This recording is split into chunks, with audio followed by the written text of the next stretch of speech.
السلام علیکم۔ مجھے آج بھی وہ دن بہت اچھی طرح یاد ہے جب میرے بابا نے خود کو آگ لگا کر اپنی جان لے لی تھی۔ میری ماں خون کے آنسو روتی ہوئی سرداروں کو بددعائیں دیتی جا رہی تھی، لیکن 12 سال کی عمر میں مجھے یہ بات سمجھ نہیں آ رہی تھی کہ اگر میرے بابا نے خودکشی کی ہے تو میری ماں کی دعاؤں کے سرداروں کو کیوں بددعائیں دے رہی ہیں۔ لیکن مجھے میرے بابا سے بے حد محبت تھی، پر میں چھوٹی تھی اور پھر بڑی ہوتی گئی اور سب بھول گئی۔ جب اس واقعے کو 10 سال گزر چکے تھے، میں نے جوانی کی دہلیز پر قدم رکھا تو میں بہت کچھ سوچنے پر مجبور ہو گئی تھی۔ سب سے پہلا خیال تو مجھے اس الماری کا آیا جو عجیب و غریب قسم کی تھی۔ یہ کیسی الماری تھی جس میں میری ماں پیسے رکھتی ہے تو دھلے ہوئے اور استری شدہ ہو کر نکلتے ہیں، کچا کھانا رکھتی تو پکا ہوا ملتا، اور اس طرح بہت سارے ادھورے کام پورے ہو جاتے۔ جس کمرے میں وہ الماری تھی وہاں کسی کو جانے کی اجازت نہیں تھی۔ گھر میں صرف اور صرف میں اور میری ماں رہتی تھیں۔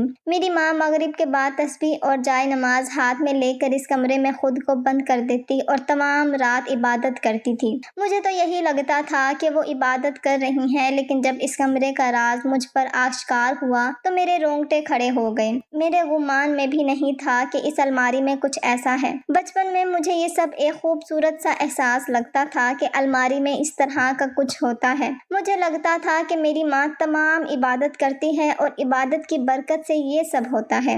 لیکن جب میں بڑی ہوئی تو سوچنے پر مجبور ہو گئی کہ ایسا کیسے ہو سکتا ہے۔ میرا ذہن اب وہ چھوٹا سا ذہن نہیں رہا تھا جو آسانی سے اس بات کو قبول کر لیتا۔ اب میں بہت بڑی ہو چکی تھی اور کچھ جاننا چاہتی تھی، لیکن جو کہ الماری میں ہر وقت تالا لگا ہوتا اور کمرہ بھی بند ہوتا، اس لیے مجھے موقع نہیں ملا۔ ایک رات جب اماں عبادت کرنے کے لیے کمرے میں گئیں تو شاید غلطی سے انہوں نے درگن دروازہ کھول دیا۔ میں نے چپکے سے جھانکا، دروازے سے دیکھا کہ اماں نے الماری کھولی اور اس کے اندر گھس گئیں۔ یہ دیکھ کر میں حیران ہو گئی کہ اماں الماری کے اندر کیوں چلی گئیں اور دروازہ کیوں بند کر دیا۔ کافی دیر میں انتظار کرتی رہی کہ اماں الماری سے باہر نکلے گی، لیکن ایسا کچھ نہیں ہوا۔ تقریباً آدھا گھنٹہ گزر جانے کے بعد مجھے یہ خدشہ ہوا کہ کہیں میری ماں کا الماری کے اندر دم نہ گھٹ گیا ہو اور وہ مر نہ گئی ہوں۔ لیکن جیسے ہی میں نے الماری کھولی تو وہاں میری ماں تھی ہی نہیں۔ یہ منظر دیکھ کر میرا تو سر ہی چکرا گیا، کیونکہ میں نے خود اپنی ماں کو الماری کے اندر جاتے ہوئے دیکھا تھا اور باہر آتے نہیں دیکھا تھا۔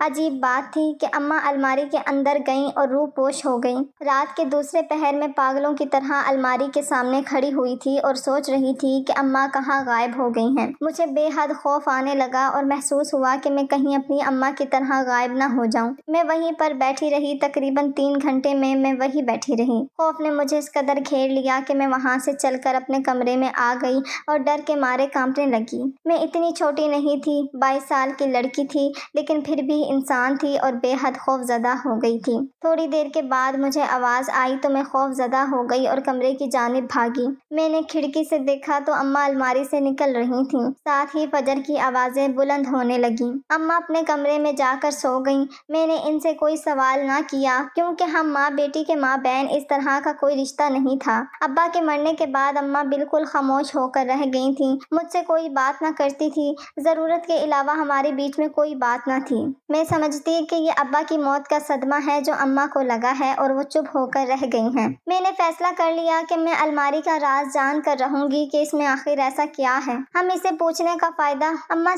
کا فائدہ تو تھا نہیں، وہ مکر جاتی۔ اماں کو خالہ کی فوتگی کی خبر آئی تو اماں وہاں چلی گئیں۔ میرے پاس یہی ایک موقع تھا الماری کا راز جاننے کا۔ اماں کے جانے کے بعد میں اٹھی اور کمرے میں آ گئی۔ کمرہ تو کھلا ہوا تھا، لیکن الماری میں تالا لگا ہوا تھا اور اس کی چابی ضرور اماں کے کمرے میں ہوگی۔ میں ماں کے کمرے میں گئی، تمام کمرہ کھنگال ڈالا، بالآخر صندوق کے اندر سے مجھے وہ چابی مل گئی۔ میں کمرے میں آ گئی اور دروازہ بند کیا، پھر الماری کے پاس آئی تو مجھے ڈر لگنے لگا، لیکن میں نے ہمت کی اور الماری کا تالا کھول دیا۔ میں نے دیکھا کہ وہاں پر کچھ بھی نہیں ہے، الماری بالکل خالی ہے۔ میں یہ دیکھ کر حیران ہو گئی کہ آخر کیا ماجرا ہے۔ میں دروازہ بند کرنے ہی لگی تھی کہ مجھے نیچے سے کوئی آواز آئی، "زرمینہ، آ جاؤ نیچے"۔ یہ ایک مردانہ آواز تھی جو مجھے الماری کے نیچے سے سنائی دے رہی تھی، جسے سن کر میرے پیروں تلے سے زمین سرک گئی، سر پر آسمان گر گیا۔ آخر یہ کون تھا جو میری ماں کا نام پکار کر اسے بلا رہا تھا، اور کہاں سے؟ میں حیران اور ششدر وہاں پر کھڑی رہی۔ پھر مجھے غور کرنے پر ایسا لگا جیسے کہ الماری کے نیچے کوئی تکیہ سا رکھا ہوا ہو۔ میں نے وہ تکیہ الٹا کر کے دیکھا تو حیران رہ گئی، کیونکہ وہاں پر نیچے کھلی جگہ تھی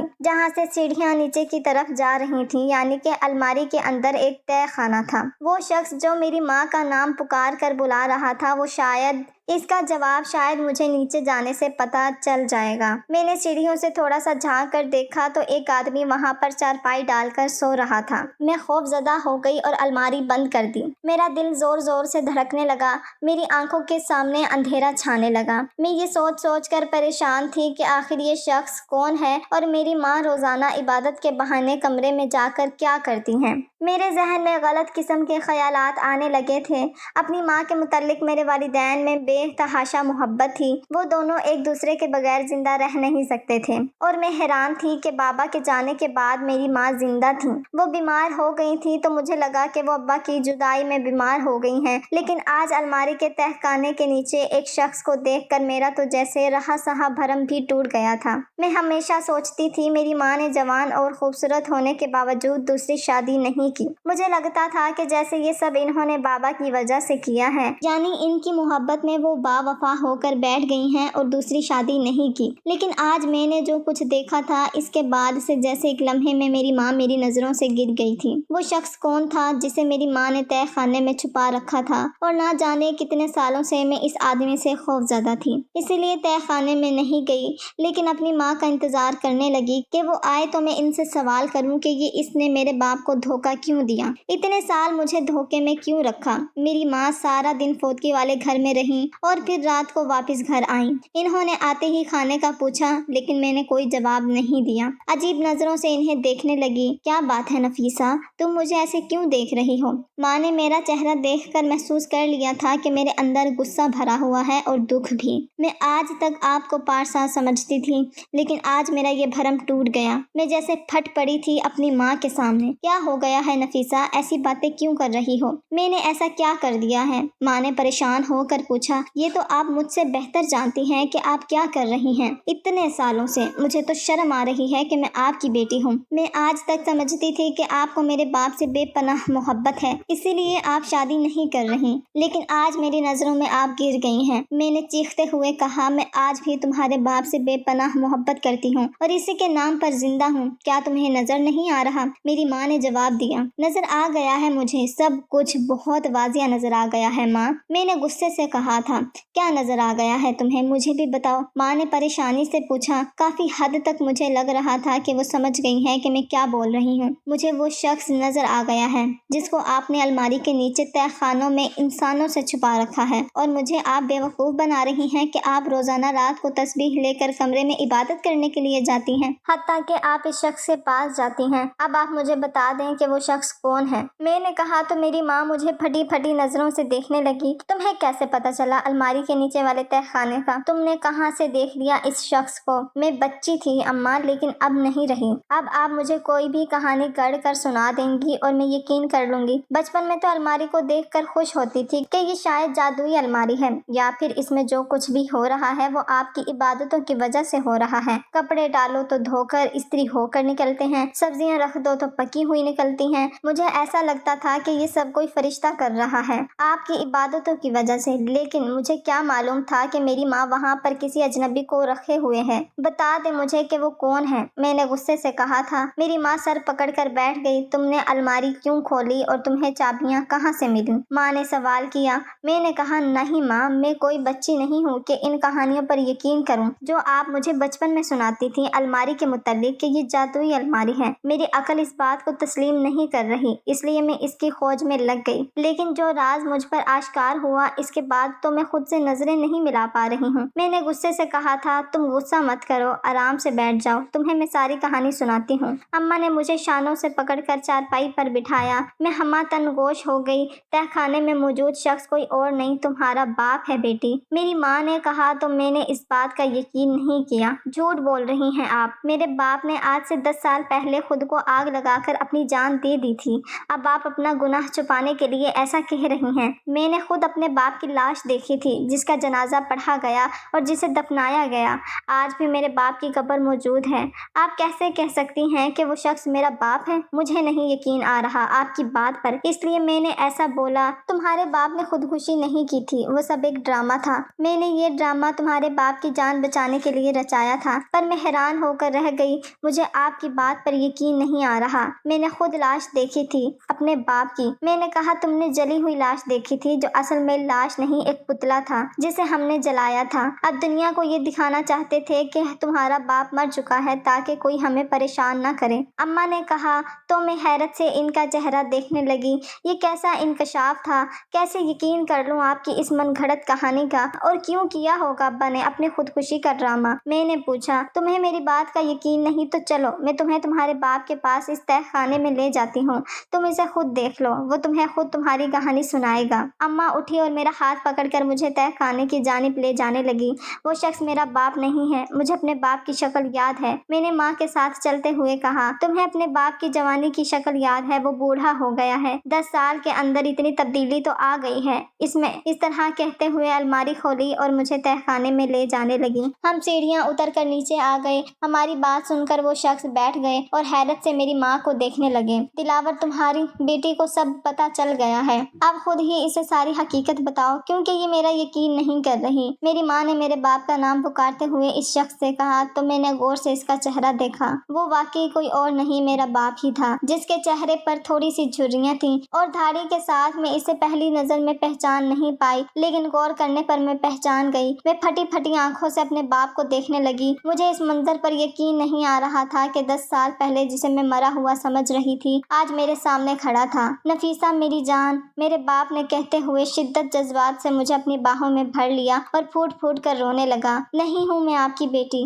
کیونکہ آپ دونوں نے میرے ساتھ ایسا کیا۔ آپ زندہ تھے اور میں اب آپ کی بیٹی، کیونکہ آپ دونوں نے میرے ساتھ ایسا کیا۔ آپ زندہ تھے اور میں آپ کو مرا ہوا سمجھ رہی تھی۔ میں نے 10 سال یتیمی کے احساس میں گزار دیے۔ آپ کو کچھ احساس ہے کہ میں آپ کی موت کے بعد آپ کے لیے کتنا تڑپی ہوں، کہ 10 سال کی وہ بچی جو اپنے باپ سے بہت محبت کرتی تھی، اس کے دل پر کیا گزری ہوگی اس کی خودکشی کی خبر سن کر؟ آپ دونوں کو کوئی احساس ہے کہ آپ دونوں نے میرا بچپن برباد کر دیا؟ کیوں کیا آپ بتائیں؟ میں پھوٹ پھوٹ کر رونے لگی۔ بتاتا ہوں میری بچی، سب بتاتا ہوں۔ ہم نے جو کچھ بھی کیا ہماری مجبوری تھی۔ تم ہماری سچائی جان جاؤ گی تو تمہارا غصہ اتر جائے گا۔ میرے باپ نے میرا ہاتھ پکڑ کر مجھے بٹھایا اور اپنی کہانی شروع کی۔ میں گاؤں کے سرداروں کا نوکر تھا۔ میں بہت بہادر تھا اور بہت طاقت والا تھا۔ میں سرداروں کا کھانا بنایا کرتا، اس کے علاوہ ان کے کپڑے دھونا، استری کرنا میں بہت قابل ملازم تھا اور وہ مجھ سے بہت خوش تھے۔ پھر ایک دن ایسا واقعہ پیش آیا جس نے میری اور ہم سب کی زندگی ہمیشہ کے لیے بدل دی اور میں زندہ ہوتے ہوئے مر گیا۔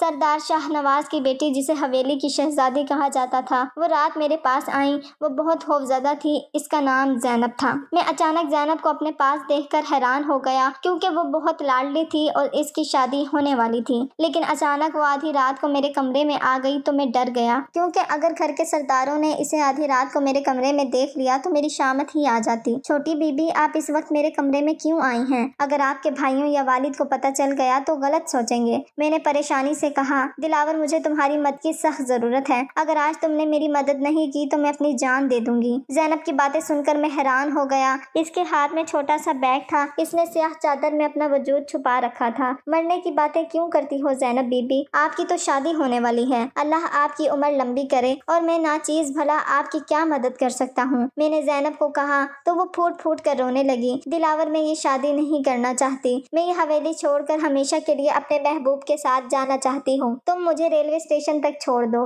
نہیں بلکہ تم میرے ساتھ چلو ٹرین میں اور مجھے شہر تک چھوڑ دو، پھر آگے سے میں تم سے کوئی مدد نہیں مانگوں گی۔ میں جنید نامی لڑکے سے محبت کرتی ہوں اور وہ شہر میں میرا انتظار کر رہا ہے۔ وہ حویلی نہیں آ سکتا کیونکہ میرے بھائی سے قتل کر دیں گے، اس لیے مجھے یہ جنید کے پاس جانا ہوگا۔ جنید سے ملنے کے بعد ہم دونوں نے کہا کہ ہم ہمیشہ کے لیے یہ ملک چھوڑ کر چلے جائیں گے، بس تم میری اتنی سی مدد کر دو، مجھے اس تک پہنچا دو۔ زینب کی باتیں سن کر میں حیران رہ گیا۔ نہیں چھوٹی بی بی، یہ آپ کیا کہہ رہی ہیں؟ اگر میرے بھائیوں کو علم ہو گیا تو وہ میرے ساتھ ساتھ آپ کو بھی جان سے مار دیں گے، اور آپ ایسا قدم نہ اٹھائیں تو بہتر ہے، یہ آپ کے خاندان کی عزت کا معاملہ ہے، میں نے زینب کو سمجھاتے ہوئے کہا۔ لیکن وہ کہنے لگی کہ میرے بھائی ایک بوڑھے شخص سے میری شادی کروا رہے ہیں تاکہ میری جائیداد کا حصہ انہیں مل جائے، اور یہی نہیں، وہ بوڑھا شخص 4 جوان بیٹیوں کا باپ ہے، بہت زیادہ ملکیت کا مالک ہے، اس نے بہت زیادہ پیسے کا لالچ بھی دیا ہے میرے بھائیوں کو، اور میرے بھائی اسی لالچ میں اندھے ہو کر میری زندگی برباد کرنا چاہتے ہیں، لیکن میں اپنے ساتھ یہ ناانصافی نہیں ہونے دوں گی۔ وہ بوڑھا شخص اپنے علاقے کا سردار ہے، وہ مجھ سے نکاح نہیں کر رہا بلکہ یوں سمجھ لیں کہ خرید رہا ہے، مجھ سے نکاح کے لیے بہت بڑی بولی لگائی ہے اس نے، میری زندگی کو برباد ہونے سے بچا لو، ساری عمر تمہیں دعائیں دوں گی۔ زینب نے فوراً اپنی چادر اتار کر میرے قدموں میں رکھ دی اور پھوٹ پھوٹ کر رونے لگی۔ مجھے واقعی میں اس پر بہت دکھ ہوا۔ وہ 20 سال کی ایک بے حد خوبصورت لڑکی تھی جسے بوڑھے سے دولت کی لالچ میں بہایا جا رہا تھا۔ میں حیران تھا کہ ہمارے سرداروں کے پاس تو بہت زیادہ پیسہ ہے، جائیداد ہے، زمینیں ہیں، لیکن ان کی لالچ تو کم ہونے کا نام نہیں لے رہی، صرف اس لیے کہ وہ بوڑھا شخص پارلیمنٹ میں MNA کی سیٹ پر بیٹھا ہوا تھا اور ہمارے علاقے کے سردار اپنی پوزیشن مضبوط کرنے کے لیے اس سے رشتہ جوڑنا چاہتے تھے، اس لیے زینب جیسی معصوم اور کمسن لڑکی کا سودا کر رہے تھے۔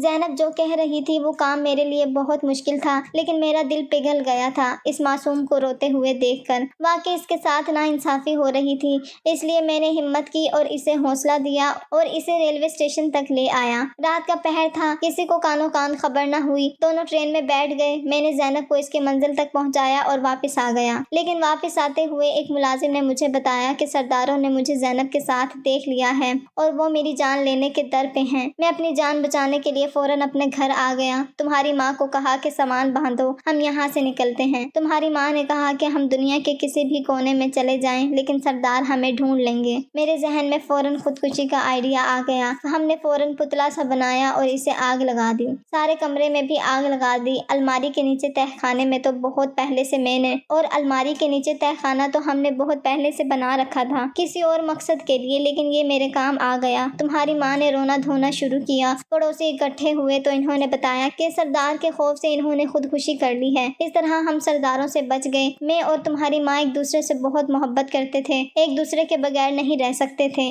اس لیے اس نے 10 سال اسی طرح گزار دیے۔ مجھے کھانا پکانا آتا تھا، اس لیے تمہاری ماں سبزیاں وغیرہ الماری میں رکھتی، میں تہہ خانے میں کھانا تیار کر دیا کرتا، کپڑے وغیرہ بھی دھو کر استری کر دیا کرتا، یہ کپڑے گاؤں والوں کے ہوتے جن کو دھو کر استری کر کے ہمیں کچھ پیسے مل جاتے اور ہمارا گزارا ہو جاتا، کیونکہ تمہاری ماں کما نہیں سکتی تھی اور میں باہر نہیں نکل سکتا تھا، اس لیے ہم نے جادوئی الماری والا ڈرامہ رچایا۔ مگر میری بچی، میں نے جو کچھ بھی کیا مجھے اس پر ذرا بھی افسوس نہیں، بلکہ مجھے فخر ہے کہ میں نے ایک مظلوم لڑکی کی زندگی بچا لی۔ سنا ہے کہ زینب باہر ملک جا کر اپنے شوہر کے ساتھ بہت خوش ہے، اور میں بھی بہت خوش ہوں کہ میں اس کی خوشیوں کا سبب بن سکا۔ میرے بابا نے اپنی کہانی ختم کی تو میں رونے لگی، روتے روتے ان کے گلے لگ گئی اور ان سے شکوہ کیا کہ لیکن بابا، میں تو چھوٹی سی بچی تھی، آپ نے مجھے کیوں نہیں بتایا؟ مجھے بھی بتاتے، میں بھی آپ سے ملنے یہاں آ جاتی۔ میں نے روتے ہوئے کہا، میری بچی، میں نے ضرور چاہا تھا، لیکن تمہاری ماں نے منع کر دیا تھا کہ نفیسہ چھوٹی ہے، بچی ہے، ہو سکتا ہے باتوں باتوں میں بچوں کو یا کسی بڑے کے آگے یہ راز کھول دے اور ہمارا سب کچھ ختم ہو جائے، اس لیے ہم نے تم سے چھپایا، اور ہم اس وقت کا انتظار کر رہے تھے جب تم بڑی ہو جاؤ تو تمہیں بتا دیں گے، لیکن تمہیں پہلے ہی پتہ چل گیا۔ یقین کرو، ہم دونوں تمہیں بتانے والے تھے، تمہیں چھپ کر تمہیں دیکھا کرتا تھا۔ میں نے بابا سے کہا کہ آپ نے زینب کی زندگیوں میں خوشیاں بھر دیں، لیکن آپ کی اپنی زندگی تو تہہ خانے میں گزر گئی، کیا آپ کو دکھ نہیں ہوتا اس بات کا آپ کی آزادی سلب ہو کر رہ گئی؟ میں نے بابا سے کہا، بیٹا، تم نے وہ کہاوت تو سنی ہوگی، لوگ وہی اچھے جو آتے ہیں کام دوسروں کے۔ بھلے میں نے 10 سال قید میں گزار دیے، لیکن زینب تو خوش ہے، یقین کرو اس قید میں بھی میرا ضمیر مطمئن ہے، میرا دل خوش ہے کہ میں نے ایک مظلوم لڑکی پر ظلم ہونے سے بچا لیا۔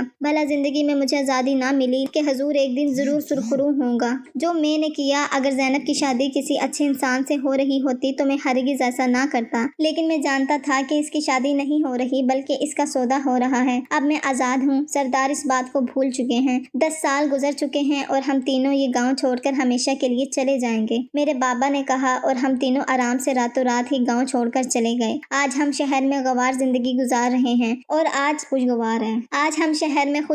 زندگی گزار رہے ہیں۔ میرے بابا مزدوری کرتے ہیں اور میری ماں آرام سے زندگی گزار رہی ہیں۔ مجھے اپنے بابا پر فخر ہے کہ انہوں نے ایک مظلوم لڑکی کی زندگی بچانے کے لیے اپنی زندگی داؤ پر لگا دی۔ سچ کہتے ہیں لوگ، وہی لوگ جہاں میں اچھے ہوتے ہیں جو دوسروں کے کام آتے ہیں۔ آپ کو اگر یہ کہانی اچھی لگی ہے تو اس ویڈیو کو لائک کیجیے اور اس طرح کی مزید کہانیاں سننے کے لیے ہمارے چینل کو ضرور سبسکرائب کیجیے۔ کہانی سننے کا شکریہ۔ آپ سے ملاقات ہوگی اگلی ویڈیو میں، تب تک کے لیے اللہ حافظ۔